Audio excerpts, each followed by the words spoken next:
Ilohim bizga ham pensiya yoshlarini nasib qilsin. Hammamizga. Amin deyaveringlar yoshlar.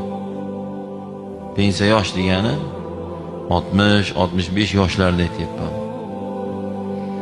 Mayli, pensiyaga muhtojligimiz yo muhtojligingiz bo'lmasa-da, bu yoshni men nazarda tutyapman. Ilohim pensiya yoshini nasib qilsin. Pensiyani ham kayfi boshqacha bo'ladi lekin. Men hali olib ko'rmaganman, ota-onamda ko'rganman. Pensiyalari kelgan kuni kayfiyat ko'tarilib ketardi. Qanaqa boshqacha bo'lardi.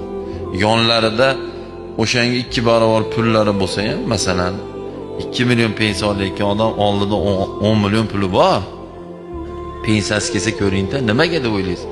Chunki uni 40 yilga mehnatini natijasida u. Keyin barakotni ko'rganmiz shu pensiyada. Avvalo yosh kattalar salomat bo'linglar.